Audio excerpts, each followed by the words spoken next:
Quando eu era pentecostal, algo sempre me deixou muito intrigado com relação a falar em línguas, quer fossem as minhas línguas ou a dos outros. Se as línguas estranhas eram de fato idiomas, por quais motivos os homens só repetiam as mesmas sequências de som vez após vez?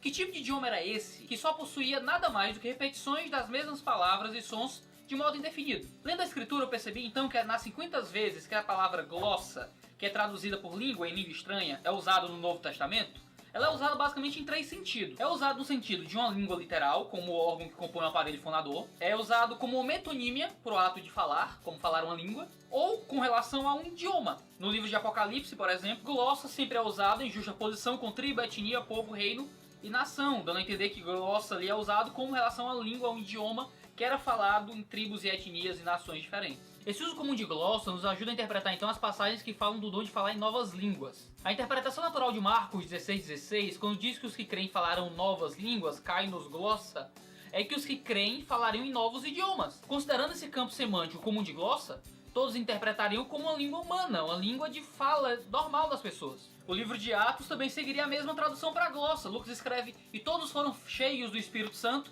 e começaram a falar em outras línguas glossa. O leitor comum interpretaria isso como referência a línguas comuns, o que é confirmado pelos que ouviram a fala dos que receberam o Espírito Santo. Nós os temos ouvidos em nossas emeteros línguas glossa, falar das grandezas de Deus. Os judeus de outras nações os ouviam falar de suas línguas maternas, e não em línguas espirituais. O mesmo sentido então seria cobrado na leitura natural dos dons de 1 Coríntios. Variedade, genos, de línguas glossa e interpretação, hermeneia, das línguas glossa. Em 1 Coríntios 12:10, como é muito conhecido.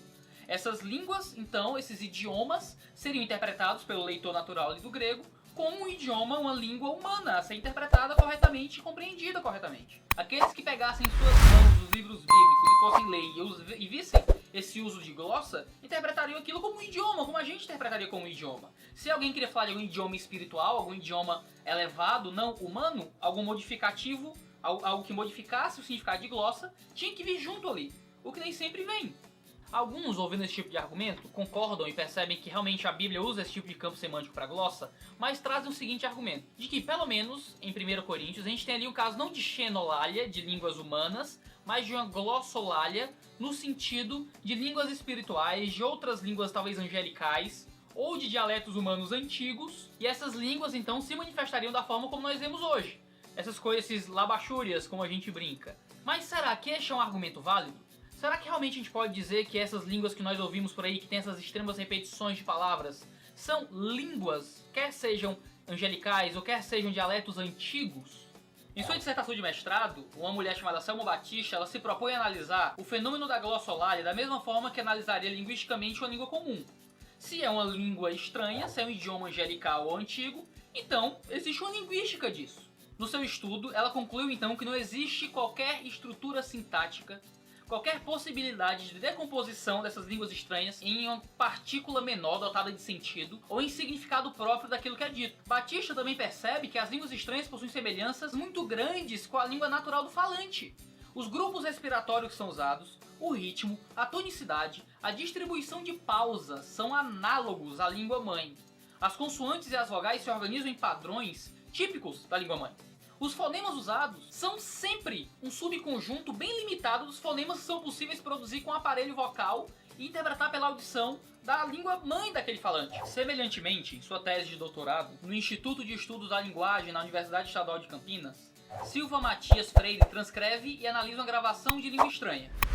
A sua percepção da análise dessa gravação é que os fonemas usados por quem fala a língua são sempre os fonemas comuns de sua língua mãe. O brasileiro que fala em línguas, por exemplo, não usa qualquer fonema ausente no português. Além disso, a língua não possui qualquer segmentação ou sintaxe e não encontra melodias comuns à fala idiomática. As línguas estranhas, então, ela vai concluir, são caracterizadas por nada mais que repetições de fonemas comuns ao falante, que a língua estranha, então, seria nada mais que livre vocalização. O ato de soltar, de modo aleatório, fonemas comuns àquele que fala algo que, por exemplo, bebês fazem quando estão ainda aprendendo a falar. Essas percepções não são frutos apenas de pesquisas nacionais feitas no Brasil. William Samarin, professor de Antropologia e Linguística da Universidade de Toronto, fez um exame linguístico de horas de gravações públicas e privadas de línguas estranhas. As conclusões de Samarin aos americanos e gente anglo-saxã que fala língua estranha são idênticas aos resultados das pesquisas no Brasil. As sílabas são sempre formadas de consoantes e vogais próprias da língua nativa do falante, com muitas repetições e aliterações. Na maioria das vezes é impossível perceber qualquer diferença entre as línguas estranhas religiosas e esse mero ato de livre vocalização. Al Carson, da Universidade da Califórnia, registrou amostras da fala de pentecostais e voluntários que eram orientados a tentar falar alguma língua desconhecida e livre vocalizar. As amostras foram então avaliadas por religiosos que acreditavam falar em línguas estranhas. Você acredita que a vocalização livre não religiosa recebeu melhores avaliações como sendo línguas reais pelos próprios pentecostais? Em um segundo experimento, o Werner Corr, da Universidade da Colômbia Britânica, ele levou estudantes a uma reunião pentecostal e lhes pediu para imitar essas línguas estranhas no laboratório. Essas gravações também receberam boas avaliações de outros pentecostais, mostrando a semelhança entre livre vocalização e aquilo que é interpretado hoje em dia como língua estranha.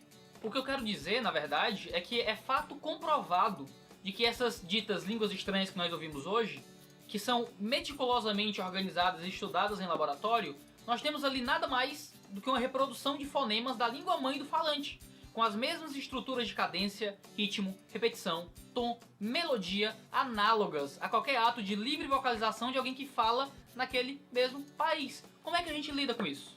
Essa evidência fenomenológica, se não respondida, como eu acredito que ela permanece, fornece evidência para nos fazer crer que essas línguas estranhas e que todo ato de falar em línguas não é nada mais do que uma livre vocalização possível a qualquer pessoa religiosa ou não, e que não há qualquer sobrenaturalidade disso, para o bem ou para o mal. E você não pode dizer simplesmente que milagre não se entende e deixar isso para lá. Nós temos aí uma evidência científica clara dessas línguas sendo analisadas em laboratório e uma comprovação clara, tácita e inequívoca de que essas línguas estranhas que nós ouvimos por aí, esses labachures e coisas do tipo, não são línguas, não são idiomas, não são glossa.